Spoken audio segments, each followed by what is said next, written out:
এক এলাকায় একজন হুজুর ছিলেন। এলাকার প্রায় সব বাসায় হুজুরের দাওয়াত খাওয়া শেষ। কোন মহিলা রান্না করে ওই হুজুরকে খাবার খাইয়ে কখনো শান্তিতে থাকতে পারত না। প্রত্যেকটা দাওয়াতের পর ওই হুজুর একটা না একটা দোষ বাইর করতেন। হয় এখানে লবণ একটু কম হয়েছে, না হলে ওখানে হলুদটা একটু কম হয়েছে, কালারটা একটু ত্রুটি আছে, কোনো না কোনো দোষ তিনি ধরতেন। সে এলাকায় একজন শিক্ষিত পুত্রবধূ এলেন বাহির থেকে।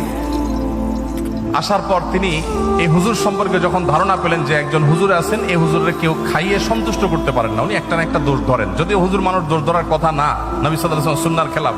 যাই হোক, এটা কতটা বাস্তব ঘটনা তাও জানি না, বাকি গল্প হিসাবে শিক্ষণীয় সেই হিসাবে বলা। তো পরে ওই শিক্ষিত পুত্রবধূ তিনি হুজুরের সমস্ত দোষগুলোর তালিকা করলেন যে উনি কোন কোন দোষ ধরেন সাধারণত। সবগুলোকে নোট করে এমন ভাবে একটা রান্না তিনি দিলেন যে রান্নাতে হুজুরের দোষ ধরার কোনো ফাঁক রাখলেন না, সব পারফেক্ট রাখলেন। এরপর হুজুরকে দাওয়াত দিয়ে খাওয়ালেন। খাওয়ার পরে এবার পুরুষদের দিকে দিয়ে জিজ্ঞাসা করলেন, এবার হুজুরকে জিজ্ঞাসা করো আজকের খাবার কেমন হয়েছে, কমেন্ট করতে বলো। এখন বেচারা হুজুর দেখলেন যে আসলে কোনো কমেন্ট করার জায়গা নেই, তো এবার বললেন যে আসলে এত ভালো না, এত ভালো না। তো আমাদের নবী করিম সাল্লাল্লাহু আলাইহি সাল্লাম সাধারণত কখনো খাবারের দোষ ধরতেন না, কারণ মেয়েরা কষ্ট করে রান্না বাড়া করেন। আমরা যদি একদিন এই দায়িত্বটা পালন করি তাহলে আমরা হাড়ে হাড়ে টের পাবো যে রান্না করা এটা কত মজার কাজ। সব ঘরেই পুরুষরা, অনেক পুরুষরাই বা বেশিরভাগ পুরুষরাই চেষ্টা করে মাঝে মধ্যে একটু শখ করে রান্না বাড়া করবেন।